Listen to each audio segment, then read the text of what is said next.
Ibrahim wa Ishaq wa Yaqub.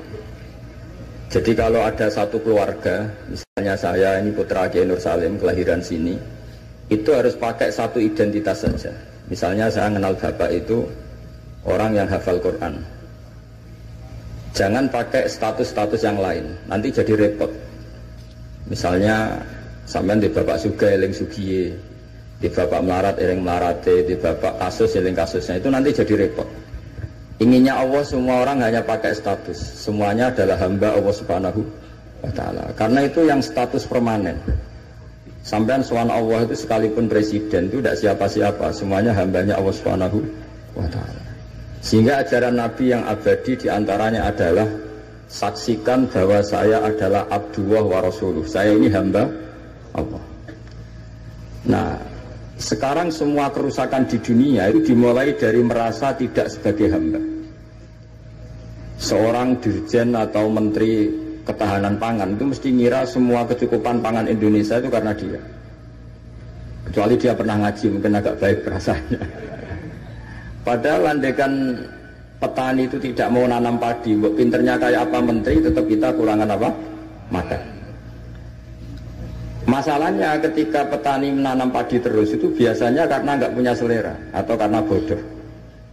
Nah barokahnya bodoh itu mereka tidak nekuni profesi lain, nanam padi terus. Artinya ada padi banyak itu ya barokahnya orang bodoh. Makanya saya ini terkenal kiai pembela kaum bodoh. Karena kalau pinter terus nggak nanam padi itu nggak ada gunanya. Profesor ketahanan pangan kayak apa rapatnya, kalau nggak ada yang nanam padi mau apa? Menko Polhukam juga gitu, buat rapat untuk kestabilan tapi masyarakat tidak tepo seliro, tersinggung sidik bacokan, tersinggung sidik carok. Apa gunanya kepintaran para Menko Polhukam kalau perilaku masyarakat gampang konflik? Jadi sebetulnya pengendali Indonesia itu kita semua. Maka sebetulnya yang pembantu presiden ya semuanya, yang jaga keamanan yang jenengan semua. Kalau nggak mudah konflik ya Indonesia nopo. Mungkin bedanya sampean dengan menteri keren sampean. Mereka digaji sampai sudah tidak butuh gaji. Jadi ini kelebihan yang kita harus bangga. Makanya saya kalau jadikan, saya pernah ditawarin jadi PNS Kemenak, saya nggak mau. Takut saya biasa nggak butuh gaji menjadi butuh apa? Gaji. Kan keren tidak butuh apa? Gaji. Nah ini penting saya utarakan supaya agama ini terkonsep secara permanen. Sehingga dalam tradisi ulama, agama ini tidak pernah dipasrahkan ke siapa-siapa. Karena yang ngurusi agama ini hanya Allah Subhanahu wa Ta'ala. Pernah dalam satu dialek, Umar adalah orang yang sangat sukses dalam memimpin Islam. Sampai menaklukkan zaman itu sudah sampai Eropa Timur, sampai Asyirkul Aqsa. Sehingga kayak apa kerinduan orang sama Sayyidina Umar radhiyallahu anhu. Singkat cerita mereka tidak kebayang kalau setelah Umar itu ada pemimpin yang sekali berumar. Sehingga Umar dipaksa dengan tanda kutip dipresur supaya bikin pengganti suksesi. Setiap Ibnu Umar anaknya jalan-jalan kemana-mana, itu mesti masyarakat bilang gini, Mbok yo abah kamu itu bilang ada suksesi supaya pemimpin ini jelas tahapannya. Terus mereka bikin analogi itu kias. Kalau ada kambing 100, penggembalanya tinggal gelanggang, itu dianggap dolim, tidak ya dolim, pasti kocar kacir. Apalagi ini penggembala manusia, kalau suatu saat Umar meninggal, itu pasti kacau. Umar sempat tertarik sama pikiran itu, sehingga beliau ingin menunjuk seorang khalifah pengganti. Lama-lama beliau bangun terus bilang gini, tidak jadi kan. Agama ini yang punya Allah, jadi nggak boleh dipikir oleh Umar. Agama ini pernah ditinggalkan orang yang lebih baik ketimbang saya, yaitu Abu Bakar, tetap jalan. Dan agama ini pernah ditinggalkan oleh Rasulullah SAW, orang terbaik di dunia, dan tetap jalan. Karena yang ngurusi Allah. Makanya sekarang nggak ada Wali Songo. Mungkin zaman Wali Songo Panjunan tidak seperti ini. Tapi sekarang dipimpin Ustadz TPG, Islamnya lebih maju ketimbang zaman dipimpin Wali Songo. Bukan karena ustadznya yang lebih hebat dibanding Wali Songo, memang agama ini diurusi oleh Allah Subhanahu wa Ta'ala. Ustadznya kasus ya agama jalan. Itu banyak cerita-cerita di TV ustadz apa? Kasus, agamanya juga jalan. Ada kiai ditangkap KPK, agama juga jalan. Karena agama ini nggak bergantung seorang kiai, juga nggak bergantung kemenak.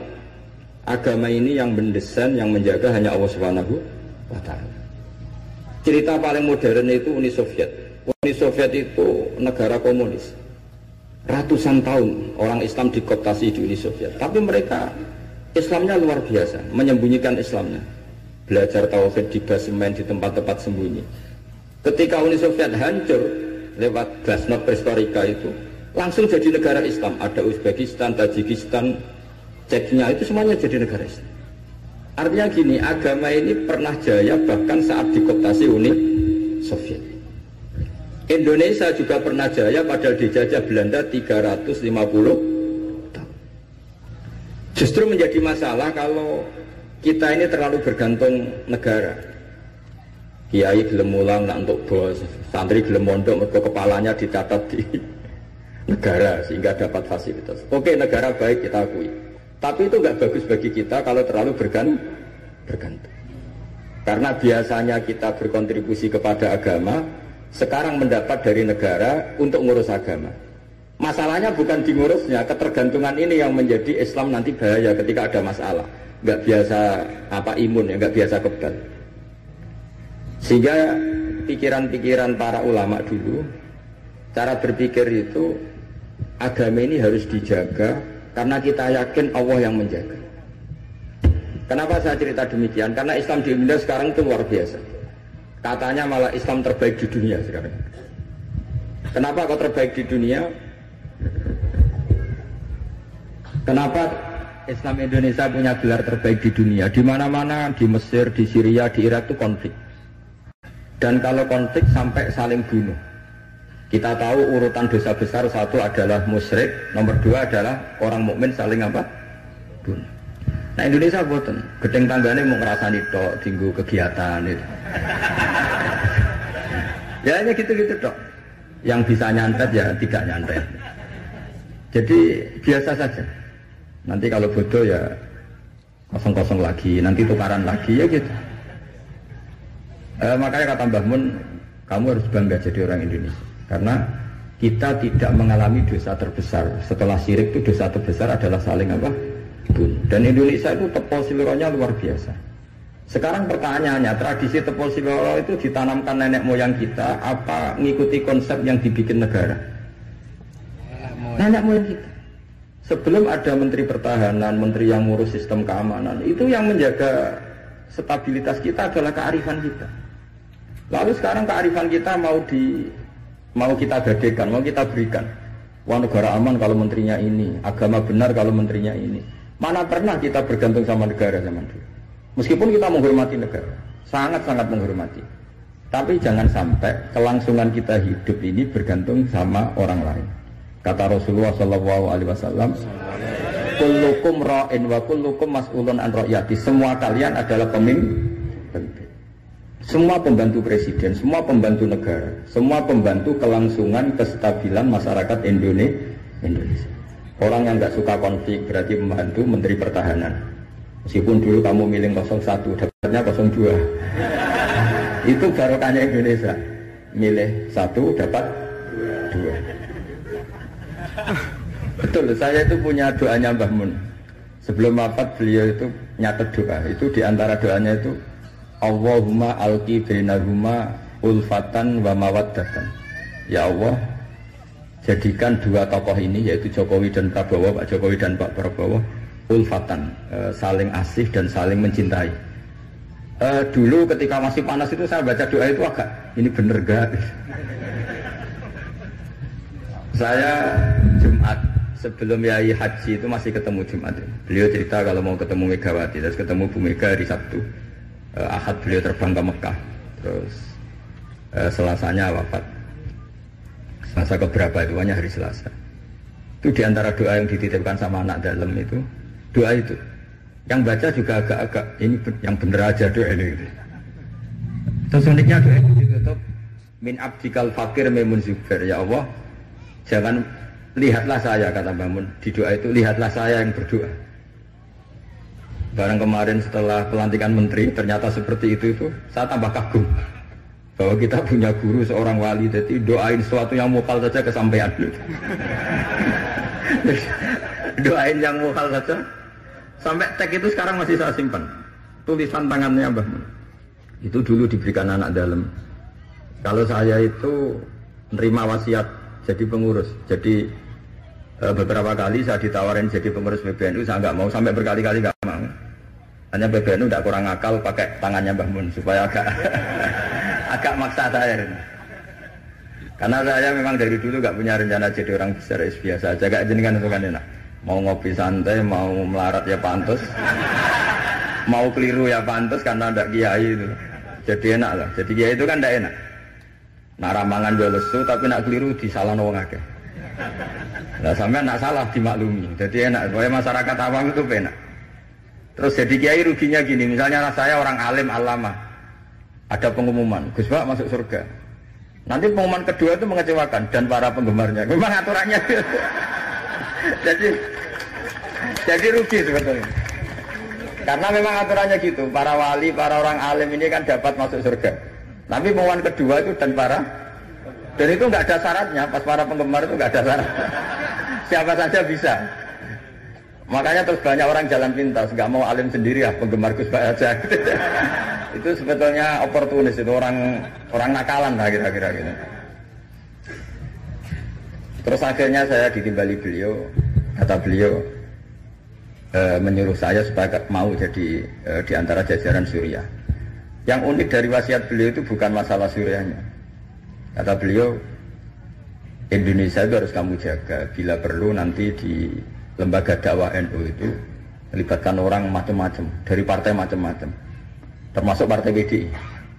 Terus ketika tak tanya kenapa ya, sing iso jogo Indonesia itu nasionalis dan religius. Dan yang menjaga ini penting kata beliau. Ojo sampai Indonesia itu dosa paten pinaten. Carane ya aku kudu rukun mbek Megawati dan mewakili kaum religius dan nasionalis. Kon paten pinaten repot koyo Mesir Syria. Jadi fikihnya Mbah Mun itu jangan dilihat misalnya seorang kiai ketemu megang enggak. Lihatlah ini satu ikhtiar supaya Indonesia itu damai. Napa? Indonesia. Saya termasuk santri yang akhirnya mencari-cari argumentasi itu. Singkat cerita, saya nyari itu di khazanah-khazanah kitab dan ketemu, yaitu Rasulullah pernah berdamai dengan Suhail bin Amr. Suhail bin Amr itu tokoh kafir Quraisy yang bisa mengendalikan Quraisy.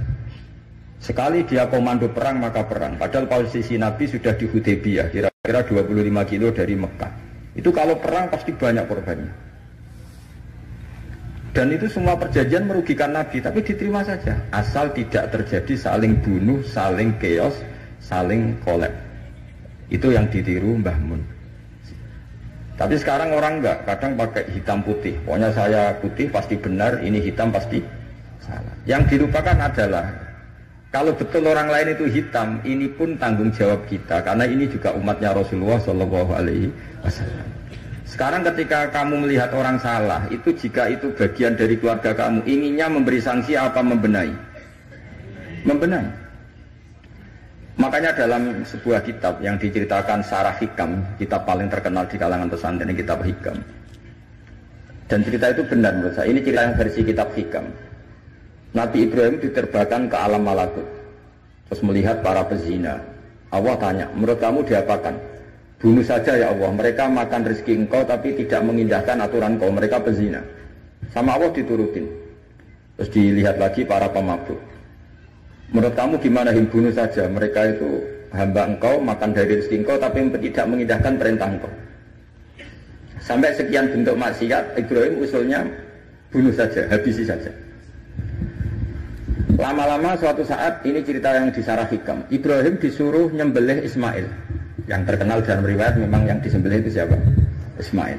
Meskipun ada perdebatan ulama apa Ismail apa Ishak, tapi kita milih yang Ismail saja. Umumnya orang meyakini itu siapa? Ismail.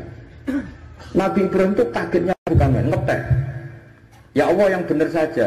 Ini samratu fuadi, ini buah hati saya. Kenapa engkau suruh membunuh? Jawabannya Allah. Ibrahim, kamu ingat enggak? Ketika kamu melihat orang-orang maksiat usul ke saya supaya dibunuh ya Allah. Kata Allah, aku itu ya gelo, iku sing gawe aku enak wae usul kon mutan mateni. Kon saiki anakmu sing gawe aku. Takon mateni ki keberatan. Nangis Nabi Ibrahim. Ini pelajaran bagi kita. Kowe nek ora misale nyuwun sewu cah wedok nganggo sepeda motor luwanan sebuwanter. Anake sapa luput suruh ngene. Tapi nek gelingno, oh niku ponakane jenengan pasir. Mesti gitu. Sebetulnya keantian kita pada maksiat itu bukan karena maksiat. Pas orang itu tidak keluarga kita. Gayanya saja kamu tegas, sebetulnya enggak juga. Gitu. Jadi ini pelajaran bagi kita. Coba misalnya gini, ada orang salah koruptor. Kamu mesti benci sama koruptor. Coba bayangkan kali itu anak kamu. Mesti dungu ya wong mungkin boten konangan. Dan sama. Ini masalah Rasulullah. Rasulullah itu melihat semua umatnya adalah anaknya. Sing lagi abangan, sing lagi setengah abangan, sing hitam, semuanya adalah Maka kalau ini semua umatnya melihat orang abangan, ya pikirannya itu memandu mereka tobat, bukan malah dianggap kafir. Makanya kita menolak paham takfiri, paham yang mengkafirkan orang lain. Karena ibaratnya paham takfiri itu nggak rasional, secara fikih nggak rasional. Allah yang Tuhan saja, yang punya semuanya, itu jelas ngendikan qul ya ibadiyalladzina asrafu ala anfusihim la taqnatu mir rahmatillah. Terus ayat wa anibu ila rabbikum. Orang-orang yang sudah melampaui batas oleh Allah dipanggil, ayo kembali ke saya kembali. Kemudian orang-orang takfiri ini, orang-orang ekstremis ini, hamba Allah yang sedang maksiat dianggap tidak Islam atau kafir, keluar dari area kemukminan. Wong yang Allah Tuhan saja yang di luar disuruh masuk. Ini yang sudah masuk malah disuruh keluar. Coba Nabi diutus jadi Nabi itu untuk mengislamkan orang kafir apa untuk mengkafirkan orang Islam? Ya Nabi lo diutus itu untuk mengislamkan orang kafir apa mengkafirkan orang Islam? Mengislamkan orang. Makanya aliran-aliran ekstrim sidik-sidik ngafirkan orang itu satu mesti goblok, mesti. Dua mesti gak tahu ngaji. Tiga terlalu semangat tapi khazanah ilmunya itu pas-pasan. Karena tadi kebencian kita ini pasti ada unsur dengan tanda kutip nafsu. Ya tadi kamu benci sama cawe wedok sing kuwatokan cekak sepeda motor buwanter. Bareng mbok pisoi jebule wong ayu banget seneng kowe. Kira-kira masih miso ndak gitu. Itu mesti atau gini, kamu benci sama orang yang nyulayani janji. Zaid tidak janji sama kamu mesti marah. Janjian kok gak rene gini-gini. Coba Zaid itu orang yang ngutangi kamu. Berani nggak ngumpat-ngumpat Zaid meskipun nyulayani janji. Zaid itu orang yang memberi utangan kamu 10 juta terus janjian nyulayani janji. Bisa nggak kamu bentak Zaid? Terus gak ditagih sewenang. Artinya ketika kamu disulayani janji marah itu mesti gini. Sudah nyulayani janji plus tidak berjasa. Nah ini yang kita dapat kearifan dari Nabi Ibrahim. Saat kita enak saja usul orang maksiat dibunuh, dimatikan oleh Allah, itu plus mereka kebetulan tidak anak kita. Coba andaikan zaman di alam malakut Ibrahim tahu yang nakal itu anaknya, apa kira-kira usul demikian? Nah makanya ini jaga kearifan kita, bahwa bayangkan orang lain itu keluarga kita. Makanya kearifan dari bapak saya, bapak itu senangnya kancanan orang macam-macam, masuk musim bulat-bulat. Terus setiap saya tanya, kenapa pak? Sing gelem dadi ngono ya sapa? Jawabannya gitu. Karena itu kearifan. Sing gelem dadi ngono iku santrinya bapak dulu yang bulat ya banyak. Kiai iku bengkel, nek ora gelem dadani barang rusak ora usah dadi apa? Iya. Makanya saya ini keterusan, saya termasuk jenis kiai yang enggak tegas. Tapi karena kearifan. Kiai yang terlalu tegas itu biasanya enggak pati arif. Ya tadi, bayangkan itu anak kamu. Kepen ngaji malah diboyong. Cara iku anakmu. Pak Yai mriki kepen didadani malah jiran. Jadi ini pelajaran bagi kita. Jadi coba khazanah-khazanah itu jangan sampai hilang. Memang ada banyak riwayat tentang Nabi Ibrahim menyembelih Ismail. Sebagian kitab meriwayatkan bahwa Ibrahim itu saking senangnya sama Allah. Ditanya Ibrahim, andaikan kamu punya sapi sekian, kamu korbankan untuk saya enggak? Iya ya Allah, untuk taqarrub ilaika. Kurban itu maknanya satu prosesi ibadah untuk mendekatkan diri kepada Mana ada terima sapi unta, nak jenengan nyuwun anak kula mawon tak korban. Terus dites tenan disuruh nyembelih apa? Ismail. Tapi saya lebih cocok sama riwayat yang diterangkan di Syarah Kitab Hikam tadi. Jadi beliau mengalami kasaf, diangkat kasaf itu satu kemampuan untuk melihat alam gaib. Kemudian dipertontonkan Allah alam malakut. Terus Ibrahim main usul supaya orang-orang itu dihabisi. Suatu saat itu tadi diingatkan Allah, coba anak kamu sembelih. Lu gimana ya Allah, ini samratu fuadi buat saya. Terus kata Allah, ketika kamu usul langsung tak turuti, kok saya usul kamu pikir-pikir katanya. Tapi ini anak saya, memang yang saya bunuh itu hamba siapa, itu juga hamba saya kata Allah. Nah semenjak itu Ibrahim jadi halim. Ibna Ibrahim ala halimun awwahumunib. Semenjak itu dia jadi halim, beliau jadi halim. Halim itu mudah memaafkan. Dulu enggak ya, agak-agak temperamental. Makanya dalam tafsir diterangkan ketika Ibrahim ekstrim memakai beberapa berhala itu di Quran dijelaskan sami'na fatay yazkuruhum yuqalu lahu Ibrahim. Fatan itu anak muda, jadi gejolaknya masih kuat sehingga frontal. Tapi ketika Ibrahim sepuh itu semua proses dakwahnya itu halus. Ya kira-kira mirip Wali Songo. Tapi itu bahasa yang salah ya, Wali Songo yang mirip Nabi Ibrahim nanti. Makanya yang benar itu madzhab ahli sunnah wal jamaah. Lah Islam Nusantara itu nama lain yang ingin ikut ahli sunnah wal. Jangan ahli sunnah wal jamaah sekarang ikut Islam Nusantara, itu kacau nanti secara. Sering saya ditanya, Gus Islam Nusantara itu kan firqah sudah 73 ditambah Islam Nusantara 74 gitu. Ya kacau kalau seperti itu ya enggak. Islam Nusantara itu ya maknanya ya karena kita punya kultur, punya budaya, dan budaya itu budaya Indonesia. Tentu misalnya orang Arab pakai jubah, itu ya sunat, kita yakini sunat. Tapi orang Indonesia ya sudah cukup pakai hem, itu juga sudah sunat. Jangan kayak orang Madura, karena kalau yang jubahan kiai ke Arab Saudi, supir taksi dicium, tukang angkot dicium, karena semuanya pakai apa? Jubah. Itu guyonannya orang Madura kan. Setelah di sana jubah itu pakaian nasionalnya orang Arab. Oh iya.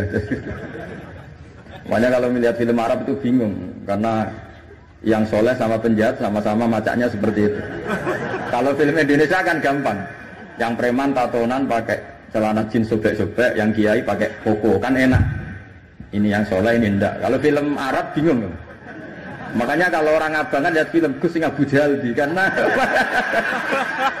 karena itu film Arab itu repot, film Arab itu. Dan lucunya orang-orang Arab itu meskipun fasik itu kalau sumpah ya bilang wallahi. Itu yang sering haji, sering umrah kan tahu orang Arab kalau marah siapapun ya bilang apa? Wallahi. Nah itu maksudnya Nusantara. Tentu kita tetap yakin jubah, pakai jubah itu sunat, pakai seperti itu sunat. Tapi nggak usah berlebihan, terus harus seperti itu. Karena kewajiban kita yang penting adalah satrul aurat nutupi aurat, meskipun dengan cara negara masing. Nah negara masing-masing ini kemudian oleh kiai kadang diistilahkan apa Islam Nusantara. Sama lihat kan ulama-ulama Turki ya pakai turbus, pakai peci, yang ulama Rusia ya pakai baju khas Rusia. Ya semuanya pakai khas daerah masing-masing dan itu nggak masalah. Karena kata Allah wa ma arsalna mir rasulin illa bilisani apa kaum. Semua rasul itu punya tradisi sesuai tradisi kaumnya masing-masing. Tentu tradisi yang positif. Jadi nggak perlu diperdebatkan. Tapi tetap saya ingin berkeyakinan bahwa pakai jubah itu ya sunat, pakai hem ya sunat, pakai pakaian ala Indonesia yang santun itu juga apa? Sunat. Karena sakofah itu satu tradisi. Nah, bayangkan kalau tradisi itu terjadi di perdamaian. Kayak tadi, Tepo Seliro. Sebelum ada Menteri Pertahanan, sebelum ada Menko Polhukam, sebelum ada polisi, orang Indonesia itu, misalnya dulu di sini ada Bandur sama ada orang-orang sepuh. Itu saya ngapain nom-nom tukaran rebutan warisan isin, sungkan sing sepuh. Jadi tanpa ada polisi ini sudah ada kearifan yang bisa mengendalikan orang tidak rebutan warisan, tidak konflik. Sekarang enggak, ambil dulur konflik di pengadilan. Banyak enggak orang konflik harta warisan sampai ke pengadilan? Kadang. Artinya apa? Ketika ada lembaga peradilan justru kita kehilangan kearifan. Makanya ngaji di sini saya mau minta sekali tradisi-tradisi kearifan kita hidupkan lagi. Ini yang terakhir saya cerita sujud. Terus orang terlatih tanggung jawab sendiri. Rasulullah itu betul bisa nyafaati. Itu semua ulama ijma. Rasulullah bisa mensyafaati. Tapi ketika anak dalam, kalau mungkin bahasa sekarang itu pembantu, anak dalam lah kalau dalam bahasa pesantren, itu ditanya, engkau mau nikah, engkau mau boyong, kamu minta saya apa? Ya Rasulullah, saya kasih waktu 3 hari untuk menentukan saya minta apa. Setelah 3 hari, anak itu ketemu Rasulullah, as'aluka murafaqataka fil jannah, saya minta supaya jadi temanmu di surga. Nabi tanyanya unik, kamu diwarai orang apa karena kamu sendiri? Jadi kalau orang pintar dadakan itu bikin orang curiga. Kamu pintar sendiri apa diwarai orang? Enggak ya Rasulullah. Setelah saya angen-angen semua dunia ini zailah, bakal hilang. Kemewahan dunia, kenikmatan dunia pasti hilang. Yang enggak hilang adalah kenikmatan di akhir. Nah, maka saya minta satu saja. As'aluka murafaqataka fil jannah. Saya minta menjadi teman kau di surga. Apa jawabannya Nabi? Itu saja, tidak yang lain? Iya ya Rasulullah. Jawabannya Nabi itu nih. Fa'inni ala nafsika bikasratis sujud. Saya masih ingat teksnya. Fa'inni ala nafsika bikasratis sujud. Saya minta tolong, bantulah saya. Kamu harus memperbanyak sujud. Jadi makanya semua kiai, semua habaib, semua orang alim, siapapun yang ingin mendapat syafaat Rasulullah SAW, tentu onok modalnya. Mungkin yang kaya ya sedekah, yang miskin sabar, yang ya pokoknya ada amalnya. Enggak boleh gratisan. Nang dunia ora gratis, swarga lho gratis. Jadi Nabi jelas menjawab, fa'inni ala nafsika bikasratis sujud. Maka bantulah saya, kamu sendiri harus memperbanyak sujud. Kemudian ahli fikih itu mengkaji sujud itu apa? Menurut cara yang disepakati ulama, yang mesti benernya adalah diletakkan al-yaden, 2 tangan berarti berapa? 3, ar-rukbaten 5, al-qadamen 7. Makanya ini yang disepakati ulama. Tapi banyak juga ulama yang mengesahkan sujud cukup pakai jabah. Jadi kalau ada orang desa sujud kok agak ngongkrong, yang penting badu'e itu memplek, itu ada juga ulama yang bilang yang penting jangan dilakukan imam musola, nanti dianggap ya masuk imam musola kok sujudnya seperti itu. Jadi prosedurnya seperti itu. Jadi tetap Nabi itu inginnya umat ini memberi kontribusi. Jadi Nabi tidak langsung bilang iya saya syafaatin, enggak, tapi Nabi ngendikan fa'inni ala nafsika bikasratis sujud. Maka bantulah saya dengan memperbanyak sujud. Ya, ngoten mawon. Assalamualaikum warahmatullahi wabarakatuh.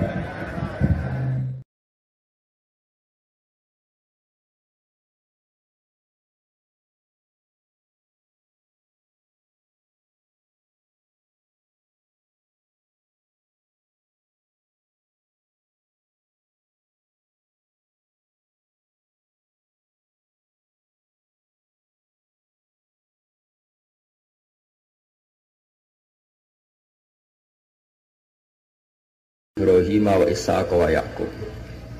Jadi kalau ada satu keluarga, misalnya saya ini putra Kiai Nur Salim kelahiran sini, itu harus pakai satu identitas saja. Misalnya saya kenal bapak itu orang yang hafal Quran. Jangan pakai status-status yang lain, nanti jadi repot. Misalnya sampean di bapak Sugih eling sugiye, di bapak melarat eling melarate, di bapak kasus eling kasusnya, itu nanti jadi repot. Inginnya Allah semua orang hanya pakai status, semuanya adalah hamba Allah Subhanahu wa Ta'ala. Karena itu yang status permanen. Sampean sowan Allah itu sekalipun presiden itu tidak siapa-siapa, semuanya hambanya Allah Subhanahu wa Ta'ala. Sehingga ajaran Nabi yang abadi diantaranya adalah saksikan bahwa saya adalah Abdullah wa Rasuluh. Saya ini hamba Allah. Nah, sekarang semua kerusakan di dunia itu dimulai dari merasa tidak sebagai hamba. Seorang dirjen atau menteri ketahanan pangan itu mesti ngira semua kecukupan pangan Indonesia itu karena dia. Kecuali dia pernah ngaji, mungkin agak baik rasanya. Padahal andaikan petani itu tidak mau nanam padi, pinternya kayak apa menteri, tetap kita kurangan apa? Makan. Masalahnya ketika petani menanam padi terus itu biasanya karena nggak punya selera atau karena bodoh. Nah barokahnya bodoh itu mereka tidak nekuni profesi lain, nanam padi terus. Artinya ada padi banyak itu ya barokahnya orang bodoh. Makanya saya ini terkenal kiai pembela kaum bodoh. Karena kalau pinter terus nggak nanam padi itu nggak ada gunanya. Profesor ketahanan pangan kayak apa rapatnya, kalau nggak ada yang nanam padi mau apa? Menko Polhukam juga gitu, buat rapat untuk kestabilan tapi rasa masyarakat tidak tepo seliro. tersinggung sidik bacokan, tersinggung sidik carok. Apa gunanya kepintaran para Menko Polhukam kalau perilaku masyarakat gampang konflik? Jadi sebetulnya pengendali Indonesia itu kita semua. Maka sebetulnya yang pembantu presiden ya semuanya, yang jaga keamanan yang jenengan semua. Kalau nggak mudah konflik ya Indonesia nopo. Mungkin bedanya sampean dengan menteri keren sampean.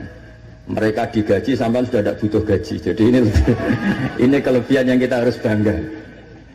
Makanya saya kalau jadikan, saya pernah ditawarin jadi PNS Kemenak, saya nggak mau. Takut saya biasa nggak butuh gaji menjadi butuh apa? Gaji. Kan keren nggak butuh apa? Gaji. Nah ini penting saya utarakan supaya agama ini terkonsep secara permanen. Sehingga dalam tradisi ulama, agama ini tidak pernah dipasrahkan ke siapa-siapa. Karena yang ngurusi agama ini hanya Allah Subhanahu wa Ta'ala. Pernah dalam satu dialek, Umar adalah orang yang sangat sukses dalam memimpin Islam, sampai menaklukkan zaman itu sudah sampai Eropa Timur, sampai Asyirkul Aqsa. Sehingga kayak apa kerinduan orang sama Sayyidina Umar radhiyallahu anhu. Sehingga cerita mereka tidak kebayang kalau setelah Umar itu ada pemimpin yang sekali berumar. Sehingga Umar dipaksa dengan tanda kutip dipresur supaya bikin pengganti suksesi. Setiap Ibnu Umar anaknya jalan-jalan kemana-mana, itu mesti masyarakat bilang gini, Mbok yo abah kamu itu bilang ada suksesi supaya pemimpin ini jelas tahapannya. Terus mereka bikin analogi itu kias. Kalau ada kambing 100, penggembalanya tinggal gelanggang, itu dianggap dolim, tidak ya dolim, pasti kocar kacir. Apalagi ini penggembala manusia. Kalau suatu saat Umar meninggal, itu pasti kacau. Umar sempat tertarik sama pikiran itu, sehingga beliau ingin menunjuk seorang khalifah pengganti. Lama-lama beliau bangun terus bilang gini, tidak jadi kan. Agama ini yang punya Allah, jadi nggak boleh dipikir oleh Umar. Agama ini pernah ditinggalkan orang yang lebih baik ketimbang saya, yaitu Abu Bakar, tetap jalan. Dan agama ini pernah ditinggalkan oleh Rasulullah SAW, orang terbaik di dunia, dan tetap jalan. Karena yang ngurusi Allah. Makanya sekarang nggak ada wali songo. Mungkin zaman wali songo Panjunan tidak seperti ini. Tapi sekarang dipimpin Ustadz TPG, Islamnya lebih maju ketimbang zaman dipimpin wali songo. Bukan karena ustadznya yang lebih hebat dibanding wali songo, memang agama ini diurusi oleh Allah Subhanahu wa Ta'ala. Ustadznya kasus ya agama jalan. Oh itu banyak cerita-cerita di TV ustadz apa? Kasus, agamanya juga jalan. Ada kiai ditangkap KPK, agama juga jalan. Karena agama ini nggak bergantung seorang kiai, juga nggak bergantung kemenak. Agama ini yang mendesain, yang menjaga hanya Allah Subhanahu wa Ta'ala. Cerita paling modern itu Uni Soviet. Uni Soviet itu negara komunis. Ratusan tahun orang Islam dikooptasi di Uni Soviet. Tapi mereka Islamnya luar biasa, menyembunyikan Islamnya. Belajar tauhid di basemen, di tempat-tempat sembunyi. Ketika Uni Soviet hancur lewat glasnost perestroika itu, langsung jadi negara Islam. Ada Uzbekistan, Tajikistan, Ceknya, itu semuanya jadi negara Islam. Artinya gini, agama ini pernah jaya bahkan saat dikooptasi Uni Soviet. Indonesia juga pernah jaya padahal dijajah Belanda 350 tahun. Justru menjadi masalah kalau kita ini terlalu bergantung negara. Kiai gelem mulang nak untuk bos, santri gelem mondok mergo kepalanya dicatat di negara sehingga dapat fasilitas. Oke, negara baik kita akui. Tapi itu nggak bagus bagi kita kalau terlalu bergantung. Karena biasanya kita berkontribusi kepada agama, sekarang mendapat dari negara untuk ngurus agama.